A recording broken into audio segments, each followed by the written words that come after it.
नमस्कार। हमारा देश और पूरा विश्व आज कोविड-19 की चुनौती का सामना कर रहा है।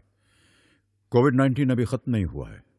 ऐसे में हमारा फर्ज है कि हम सतर्क रहें। इसलिए जब तक दवाई नहीं तब तक कोई ढिलाई नहीं। कोरोना से बचाव के लिए जरूरी है नियमित रूप से हाथ धोना, मास्क पहनना और आपस में उचित दूरी बनाए रखना। याद रखिए, 2 गज दूरी, मास्क है जरूरी। खांसी, बुखार या सांस लेने में कठिनाई होने पर हेल्पलाइन नंबर 1075 पर संपर्क करें। प्यारे बच्चों, आज हम कक्षा 11 के लिए आपके लिए लेके आए हैं अभिव्यक्ति और माध्यम पुस्तक के इकाई 1 में पत्रकारिता के विविध आयाम। पत्रकारिता जो शब्द है, हम अपने आसपास की चीजों को, घटनाओं को और लोगों के बारे में ताजा जानकारी रखना चाहते हैं। यह मनुष्य का स्वभाव होता है कि वो अपने आसपास की सभी घटनाओं के बारे में जानना चाहता है कि ऐसा क्यों हुआ है। यह व्यक्ति यदि ये कार्य कर रहा है तो इसके पीछे कारण क्या है। पत्रकारिता का विकास सहज जिज्ञासा को शांत करने की कोशिश के रूप में हुआ। पत्रकारिता एक से दूसरे से जो बात हम करते जाते हैं और धीरे धीरे वो एक समाचार बनकर समाज में व्याप्त होती है, उसी को पत्रकारिता की श्रेणी में रखा जाता है। व्यापक अर्थ में जिज्ञासा पत्रकारिता का मूल तत्व है। जिज्ञासा के द्वारा ही हम पत्रकारिता की ओर उद्यत होते हैं। वास्तव में पत्रकारिता होती क्या है? पत्रकारिता का संबंध सूचनाओं को संकलित और संपादित कर आम पाठकों तक पहुंचाने से होता है। इसमें हमें सभी सूचनाओं को संकलित करके जनमानस तक पहुंचाना होता है। पास पड़ोस, राज्य, देश, दुनिया की जो घटनाएं घट रही हैं, उन घटनाओं की जानकारियां हमें समाचार के माध्यम के द्वारा ही समाचार में मिलती हैं और ये समाचार बनते हैं पत्रकारिता के द्वारा। समाचार टेलीविजन, रेडियो या इंटरनेट पर हम जो समाचार सुनते हैं, देखते हैं, पढ़ते हैं, उन्हें समाचार संगठन व पत्रकार देश दुनिया में घटने वाली घटनाओं और सूचनाओं का संकलन करते हैं और उन्हें समाचार के प्रारूप में ढालकर प्रस्तुत करते हैं और इस पूरी प्रक्रिया को पत्रकारिता कहा जाता है, जिसमें समाचारों का एकत्रण और उनका संकलन करके उसको सही प्रारूप में ढालकर जनमानस तक पहुंचाना पत्रकारिता कहलाता है। समाचार की परिभाषाएं कौन कौन सी हैं? तो समाचार किस प्रकार के होते हैं, इसको हम परिभाषाओं के द्वारा समझ सकते हैं। प्रेरक और उत्तेजित करने वाली हर सूचना समाचार होती है। समय पर दी जाने वाली हर सूचना समाचार का रूप धारण कर लेती है। किसी घटना की रिपोर्ट समाचार होती है। समाचार जल्दी में लिखा गया एक इतिहास है, जो कि आज का समाचार पत्र दूसरे दिन इतिहास में परिवर्तित हो जाता है। इसलिए समाचार दिन प्रतिदिन महत्वपूर्ण घटनाओं के आधार पर परिवर्तित होते रहते हैं। समाचार होते क्या हैं? हर सूचना समाचार माध्यमों में प्रकाशित या प्रसारित नहीं होती है। इसकी वजह यह होती है कि समाचार माध्यम लाखों पाठकों, श्रोताओं और दर्शकों के लिए काम करते हैं। समाचार के रूप में उन्हीं घटनाओं और उन्हीं विचारों को, समस्याओं का चुनाव करते हैं जिनमें लोगों की रुचि होती है। सार्वजनिक महत्व और जीवन पर जिनका प्रभाव पड़ता है, उनको ही समाचार के रूप में दिया जाता है। जैसे कि वर्तमान समय में आप देख रहे हैं बच्चों कि हम यदि समाचार को देखते हैं तो उसमें कोविड-19 के बारे में ज़्यादा से ज़्यादा दिया है, उसकी सुरक्षा के बारे में दिया है और उससे हम कैसे बच सकते हैं उसके बारे में दिया है। क्योंकि आज आम जनता और लाखों पाठकों का जो सोचना है वो ये है, उनका जो मुद्दा है वो यही है कि हम कोविड-19 से कैसे बच सकते हैं। उससे बचने के तरीकों के लिए अधिक प्रभावशील तरीके समाचारों में बताए जा रहे हैं। पत्रकार और समाचार संगठन पर समाचारों का चयन एवं आकार निर्धारण कर विविध चैनलों एवं समाचार पत्रों के माध्यम से प्रसारित एवं प्रकाशित किए जाते हैं। समाचार किसी भी ऐसी ताजी घटना, विचार या समस्या का रिपोर्ट जिसमें अधिक से अधिक लोगों की रुचि हो और जिसका अधिक से अधिक लोगों पर प्रभाव पड़ता हो, उसी को हम समाचार की श्रेणी में रखते हैं। किसी घटना, समस्या और विचार में कुछ ऐसे तत्व होते हैं जिसके कारण समाचार बनने की संभावनाएं बढ़ जाती हैं। कहीं पे कोई विशेष घटना होती है जो समाज को उद्वेलित कर सकती है, समाज के लिए महत्वपूर्ण होती है, तो वो हमारे लिए समाचार का ही एक भाग होती है और समाचार बन जाती है। समाचार के तत्व कौन कौन से होते हैं, कौन कौन सी चीजें हैं, कौन कौन सी बातें हैं जो समाचार के साथ में जुड़ी होती हैं। घटना, समस्या या विचार कब और कैसे समाचार बनता है। आखिर वह कौन से कारक हैं जिसके कारण घटना खबर बन जाती है। प्रमुख कारक होते हैं जो समाचार के, वो इस प्रकार से हो सकते हैं जिसमें हम पाठक वर्ग को भी लेते हैं और समाचार जो क्षेत्र से आता है उसको भी हम इसमें सम्मिलित करते हैं। तो प्रमुख तत्व इस प्रकार से हैं। नवीनता, नीतिगत ढांचा होना चाहिए, टकराव या संघर्ष, प्रभाव उसका अच्छा होना चाहिए समाचार का, पाठक वर्ग उपयोगी जानकारियां एकत्रित करने के लिए, निकटता, जनरुचि, जनमानस की रुचि किसमें है, और महत्वपूर्ण लोग जो अनोखापन पसंद करते हैं। नवीनता, इसका जो सबसे पहला तत्व है नवीनता। किसी भी घटना, विचार या समस्या के समाचार बनने के लिए यह बहुत जरूरी है कि वह नया यानी ताजा होना चाहिए। कहा भी जाता है कि न्यू है इसलिए न्यूज है। टेलीविजन और रेडियो चैनल के लिए समाचार जिस तेजी से आते हैं उसी तेजी से बासी भी होते चले जाते हैं। हमने देखा है कि यदि कोई विषय लगातार चलता रहता है तो लोगों की रुचि उसमें धीरे धीरे कम होने लग जाती है। जब तक उसमें नवीनता का पुट नहीं होगा वह समाचार लोगों को, जनमानस को आकर्षित नहीं कर पाता है। जनमानस के आकर्षण के लिए, टीआरपी बढ़ाने के लिए और लोगों के साथ में जुड़ने के लिए समाचार का नवीन होना आवश्यक होता है। दूसरा बिंदु हमारा आता है निकटता। किसी भी समाचार को समाचार पत्र या बुलेटिन में शामिल किया जाएगा अथवा नहीं, इसका निर्धारण इस आधार पर किया जाता है कि वह घटना उसके कवरेज क्षेत्र, पाठक से, श्रोता से, दर्शक समूह से कितने करीब हुई है। स्वाभाविक है कि निकटता और करीब अधिक असरदार होगा। जैसे यदि विदेश में कोई घटना होती है उसका समाचार हमारे लिए उतना अधिक महत्वपूर्ण नहीं होता है, जो समाचार हमारे क्षेत्र के निकट होता है वो हमारे लिए अधिक महत्वपूर्ण होता है। तो यह निकटता का एक प्रभाव होता है। अब समाचार का प्रभाव क्या पड़ता है, तीसरा बिंदु हमारा आता है। किसी भी घटना की तीव्रता का अंदाजा इस बात से लगाया जाता है कि उस घटना से कितने सारे लोग प्रभावित हो रहे हैं या कितने बड़े भूभाग पर उसका असर हो रहा है। घटना में जितने अधिक लोग प्रभावित होंगे समाचार बनने की संभावना उतनी ही अधिक बढ़ जाती है तथा पाठकों के जीवन पर सीधा प्रभाव पड़ता है। इस बात को हम यूं भी समझ सकते हैं कि यदि एक व्यक्ति का एक्सीडेंट होता है तो वो उस समाचार का प्रभाव थोड़ा कम होता है, और यदि किसी बड़ी बस का एक्सीडेंट होता है जिसमें 30-35 लोग उससे प्रभावित होते हैं तो वो समाचार बड़ा होता है, उसका प्रभाव भी अधिक होता है। तो समाचार का जो प्रभाव है उससे संबंधित लोगों के द्वारा होता है, उससे कितने लोग प्रभावित हुए हैं उसके द्वारा आंका जाता है। इसके बाद बात आती है जनरुचि की, जो हमारा चौथा बिंदु है जनरुचि। जनरुचि यानी जन सामान्य किन विषयों पर अपने आप को अधिक जोड़कर चलता है। जन सामान्य की रुचि क्या है, वो किन समाचारों को अधिक महत्व देता है। किसी विचार, घटना या समस्या के समाचार बनने के लिए यह भी आवश्यक है कि लोगों की उसमें दिलचस्पी हो।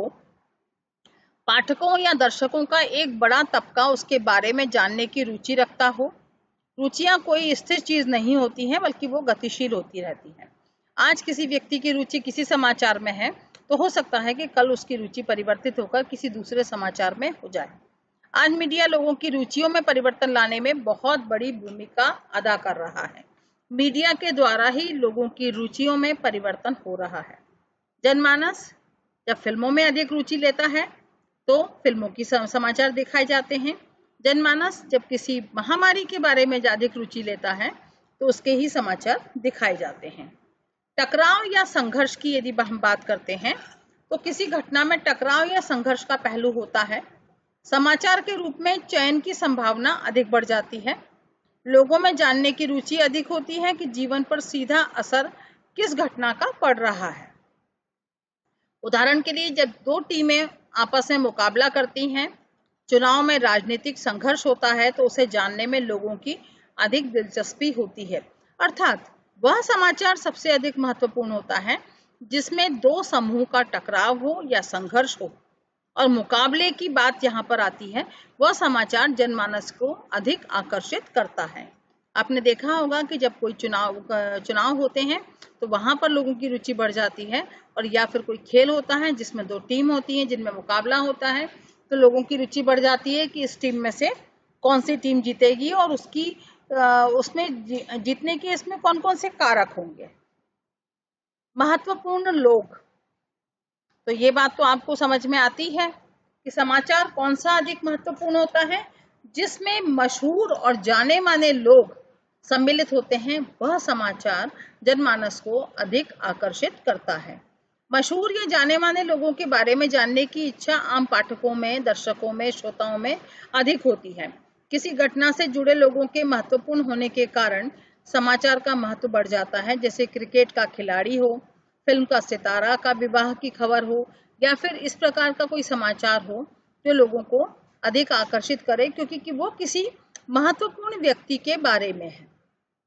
तो ये आपने देखा होगा कि जब समाचार आते हैं तो उसमें महत्वपूर्ण व्यक्तियों के बारे में भी कुछ बिंदुओं को लिया जाता है, जिससे समाचार बहुत अधिक महत्वपूर्ण हो जाए और लोगों की रुचि उसमें सबसे अधिक हो जाए। समाचार का प्रमुख भाग होता है उपयोगी जानकारियां। समाचार में जब तक उपयोगी जानकारियां नहीं होंगी तब तक समाचार प्रभावी नहीं बन पड़ता है। तो हमारा 7वां बिंदु होता है उपयोगी जानकारियां। ऐसी अनेक सूचनाएं भी समाचार बन जाती हैं जिनका समाज के दैनिक जीवन में उपयोग होता है। तात्कालिक उपयोग की सूचनाएं जैसे स्कूल कब खुलेंगे, पानी का दबाव कैसा रहेगा, मौसम कैसा रहेगा इत्यादि समाचार लोगों को अधिक आकर्षित करते हैं, लोगों की रुचियों का अधिक कारण बनते हैं।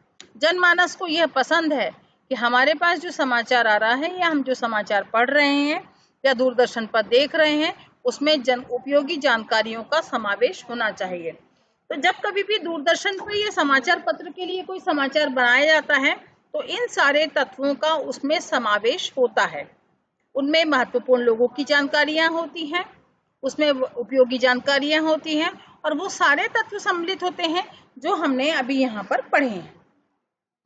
समाचार में जब तक अनोखापन नहीं होगा तब तक हम समाचार जनमानस को आकर्षित नहीं कर पाता है।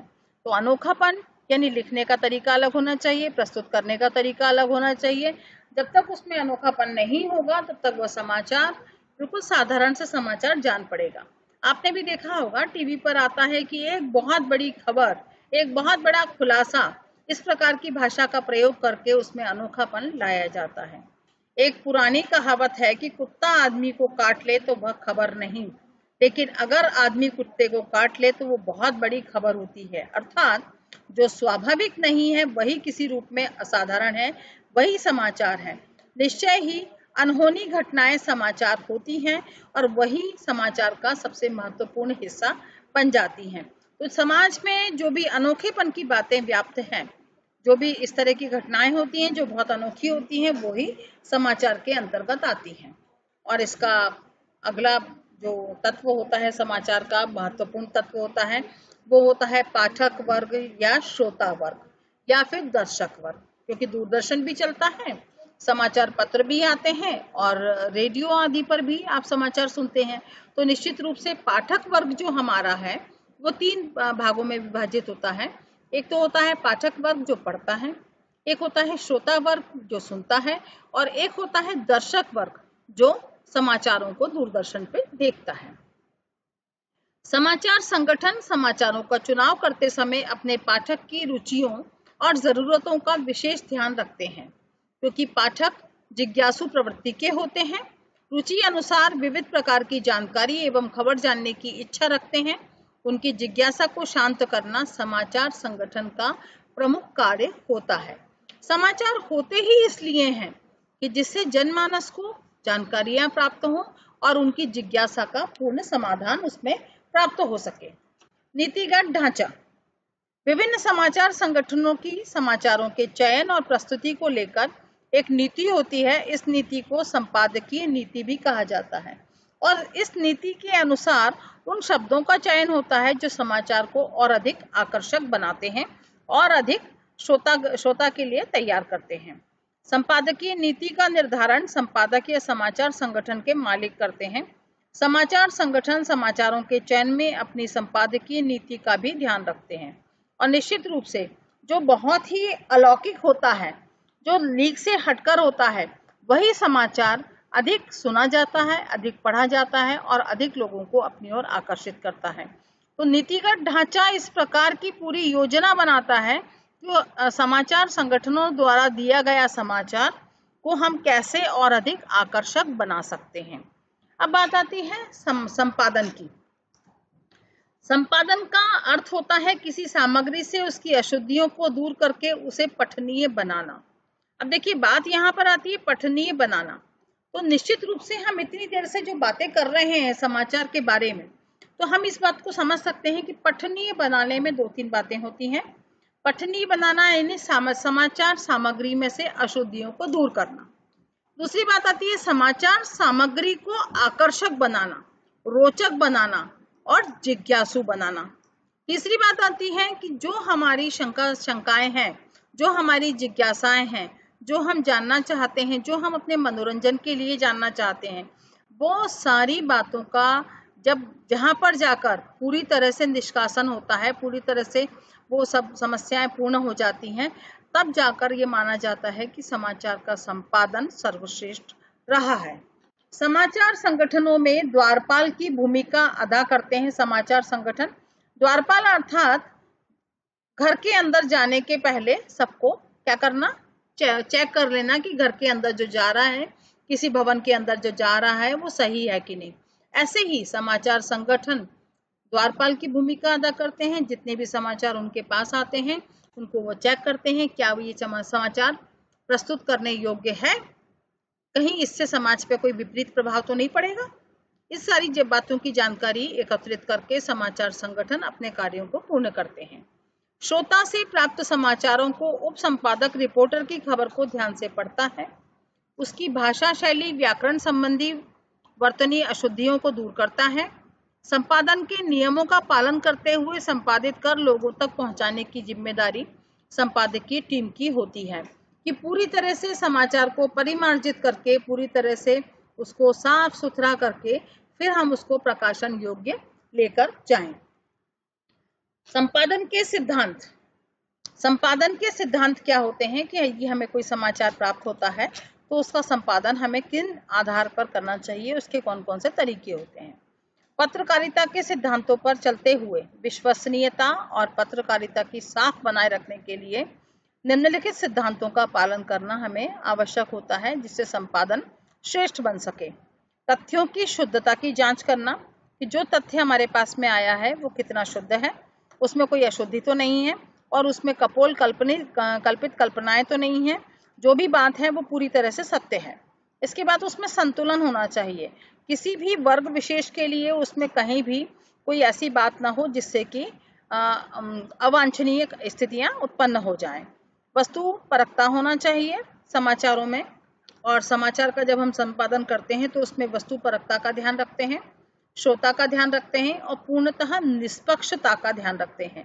समाचार संपादन करते समय हमें इस बात का ध्यान रखना है कि समाचार के किसी भी बिंदु पर हमें पक्षपात नहीं करना है, उसे हमें पूर्ण रूप से पक्षपात रहित रखना है।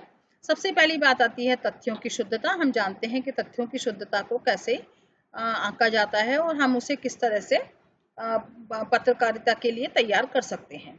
मीडिया और पत्रकारिता यथार्थ या वास्तविकता का प्रतिबिंब होता है। पत्रकार समाचार के रूप में यथार्थ को पेश करने की कोशिश करते हैं, लेकिन यह एक बहुत जटिल प्रक्रिया होती है। तथ्यों के चयन करते समय कुछ तथ्य सटीक और सही होना चाहिए, उन्हें तोड़ मरोड़ कर नहीं पेश करना चाहिए ताकि अफवाहों को जगह न मिल सके। हमें जो भी तथ्य प्रस्तुत करना है उसको बहुत ही संतुलित तरीके से उसकी शुद्धता की जांच करके और उसको तब प्रस्तुत करना चाहिए। ऐसा नहीं है कि जो किसी ने बताया वही हमने प्रस्तुत कर दिया, पता लगा वास्तविकता उससे कहीं अलग थी। दूसरी बात आती है वस्तु परकता। वस्तु परक का संबंध इस बात से है कि कोई व्यक्ति तथ्यों को कैसे देखता है। दुनिया सतरंगी और विविध है, इसे देखने के दृष्टिकोण भी अनेक होंगे, इसलिए एक ही समाचार एक साथ सभी के लिए वस्तु परक नहीं हो सकता। अतः पत्रकार को अपने लेखन में वस्तु परकता का ध्यान रखना आवश्यक होता है कि जो हम समाचार प्रस्तुत कर रहे हैं वो वस्तु परक होना चाहिए, पूर्ण रूप से एक ही बात पर अडिग रहना चाहिए। ऐसा नहीं है कि थोड़े समय पर हम दूसरी वस्तु के बारे में बात करने लग जाएं और फिर वापस लौटकर हम पुरानी वस्तु पर आते हैं। हमारा दृष्टिकोण एकदम एक सटीक होना आवश्यक होता है। निष्पक्षता समाचार संपादन का सबसे बड़ा गुण होता है। पत्रकार को निष्पक्ष होना अति आवश्यक होता है। निष्पक्षता समाचार संगठन की साख होती है। पत्रकारिता लोकतंत्र का चौथा स्तंभ कहा जाता है। पत्रकारिता का राष्ट्रीय और सामाजिक जीवन में अहम भूमिका होती है पत्रकारिता की। इसीलिए ये जो वर्ग है, ये जो पेशा है पत्रकार का, या जो ये क्षेत्र है जिसमें हम कहते हैं समाचार संपादन, इसमें समाचार संपादक को निष्पक्ष होना अति अनिवार्य है, तभी समाचारों में शुद्धता हो सकती है। चौथी बात आती है संतुलन की। आमतौर पर मीडिया पर आरोप लगाया जाता है कि समाचार कवरेज संतुलित नहीं होते हैं, लेकिन सच्चाई की कसौटी पर कसे जाने के बावजूद यह अनिवार्य है कि विवादास्पद मुद्दों में दोनों पक्षों की बात सामने रखना जरूरी है, क्योंकि एक पक्षीय समाचार असंतुलित होगा और हमें यहाँ पर संतुलन बनाना आवश्यक है।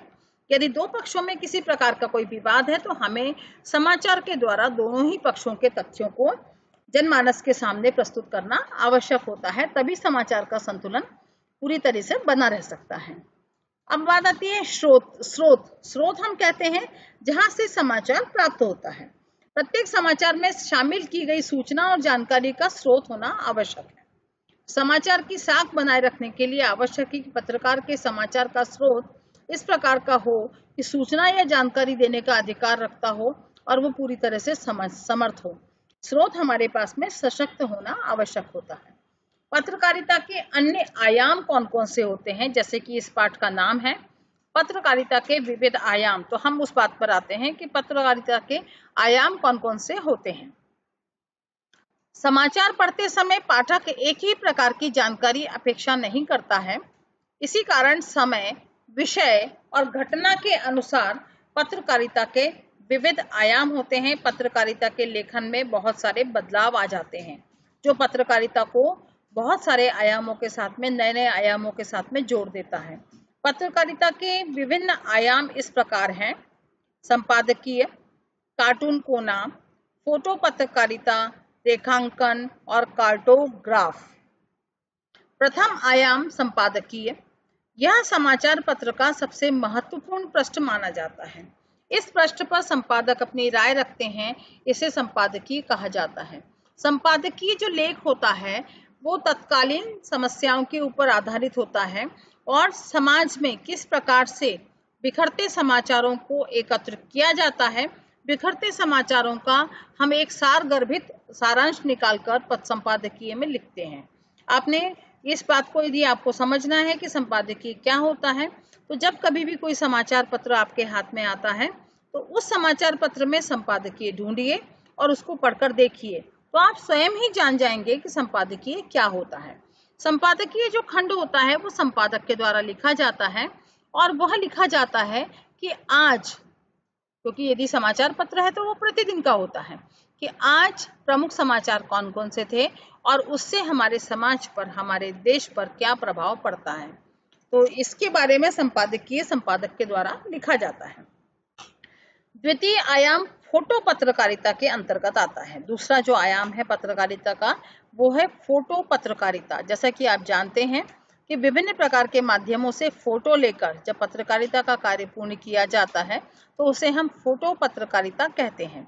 टेक्नोलॉजी विकसित होने के कारण समाचार पत्रों ने इसे बहुत ही अहम स्थान बना लिया है। कहा जाता है कि जो बात हजारों में लिखकर नहीं कही जा सकती वह एक तस्वीर कह देती है। लोकप्रियता के कारण समाचार पत्रों और पत्रकारिता में तस्वीरों के प्रकाशन पर जोर दिया गया है। जैसे कि आपने कई चित्रों को देखा होगा जिसकी भाव भंगिमा पूरी तरह से पूरी बात कह देती है कि यह व्यक्ति क्या कहना चाह रहा है, और यदि हम उसको शब्दों में लिखेंगे तो उसको पढ़ने में भी समय लगेगा और हो सकता है कि हम उसे पूरी तरह से पढ़ भी नहीं सकें। तो इसको कहा जाता है फोटो पत्रकारिता। फोटो पत्रकारिता फोटो पत्रकारिता के बाद बात आती है तृतीय आयाम कार्टून कोना। इसका प्रयोग प्रत्येक समाचार पत्र में होता है। कार्टून के माध्यम से सटीक टिप्पणियां पाठक को छू जाती हैं। चुटीली टिप्पणियां कई बार कड़े और धारदार संपादकीय से भी अधिक प्रभावी होती हैं। कार्टून कोना प्रत्येक समाचार पत्र में और समाचारों में एक बहुत महत्वपूर्ण स्थान होता है, जिसमें समाज में चल रहे वर्तमान परिस्थितियों के ऊपर कुछ कार्टून बनाए जाते हैं, जिनको प्रस्तुत किया जाता है। और ये कार्टून अपनी बिना वाणी के, बिना लेखन के कार्टून के द्वारा इन सब बातों को दर्शा दिया जाता है जो उस समय के लिए आवश्यक है और उस समय समाज में व्याप्त है। चतुर्थ आयाम रेखांकन और कार्टोग्राफ से संबंधित आता है। चतुर्थ आयाम समाचार पत्र में आता है, जिसमें होता है रेखांकन और कार्टोग्राफ। समाचारों को न रोचक बनाते समय समाचारों को और अधिक रोचक बनाने के लिए उन पर टिप्पणी भी करते हैं। उदाहरण के लिए क्रिकेट के स्कोर से लेकर सेंसेक्स के आंकड़ों तक ग्राफ से पूरी बात एक नज़र में सामने आ जाती है, और जब ग्राफ बनाकर इसको दर्शाया जाता है तो हमें अलग प्रकार के कुछ भी शब्दों की आवश्यकता नहीं होती। ग्राफ ही वहीं पर पूरी बातें बता देता है कि सेंसेक्स कितना ऊपर गया और कितना नीचे आया, क्रिकेट का स्कोर किस प्रकार से बढ़ा और उसमें किस तरह से गिरावट आई। तो ये सारी जानकारियों को देने के लिए कार्टोग्राफ होता है, रेखांकन होता है, जिसका समाचार पत्रों में एक विशेष स्थान होता है, जिससे कम शब्दों में अपनी बातों को दर्शाने का सबसे अच्छा साधन होता है कार्टोग्राफ। पत्रकारिता के कुछ प्रमुख प्रकार होते हैं जो आप समझ सकते हैं, और भाषा के आधार पर ही आप इनको समझ लेंगे कि पत्रकारिता किस प्रकार की होती है, उसमें कौन कौन से प्रमुख प्रकार होते हैं। जैसे कि आप देख रहे हैं, पत्रकारिता का पहला प्रकार होता है खोज परख पत्रकारिता, दूसरा है विशेषीकृत पत्रकारिता, तीसरा वॉच डॉग पत्रकारिता, चौथे नंबर पर आता है एडवोकेसी पत्रकारिता, और पांचवें नंबर पर है वैकल्पिक पत्रकारिता।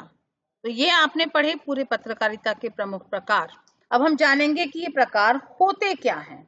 सबसे पहली बात हम करते हैं खोज परख पत्रकारिता। जैसा कि इसका नाम है, खोज परख अर्थात जिसमें खोज की जाती है, जिसमें कुछ ढूंढा जाता है, गहराई से छानबीन की जाती है, उसको खोज परख पत्रकारिता कहते हैं।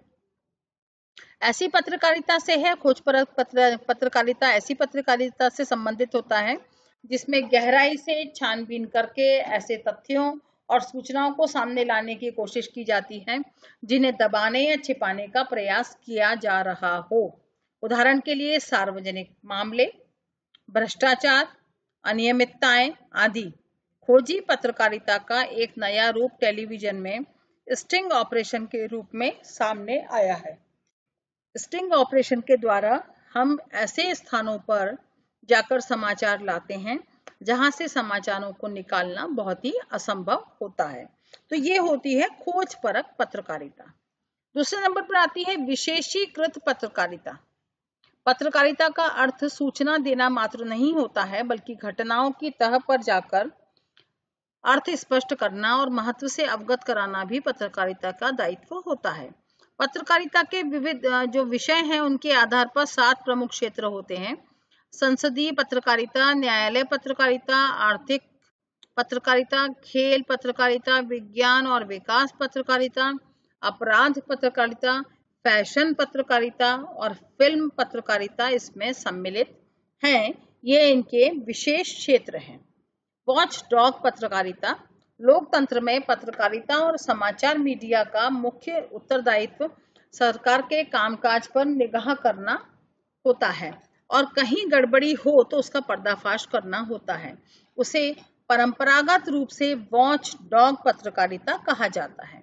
एडवोकेसी पत्रकारिता एक ऐसा समाचार संगठन जो किसी विचारधारा, किसी उद्देश्य या मुद्दे को उठाकर आगे बढ़ाता है और उस विचारधारा, उद्देश्य या मुद्दे के पक्ष में जनमत बनाने के लिए लगातार अभियान चलाता है।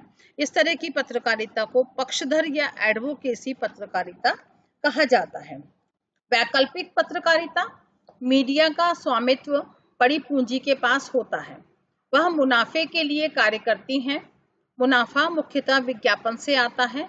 इसके विपरीत जो मीडिया स्थापित व्यवस्था के विकल्प को सामने लाने और उसके अनुकूल सोच को अभिव्यक्त करता है, उसे वैकल्पिक पत्रकारिता की श्रेणी में रखा जाता है। किशोर अवस्था संबंधित समस्याओं के परामर्श हेतु समर्पित उमंग किशोर हेल्पलाइन के टोल फ्री नंबर 144225 पर संपर्क करें।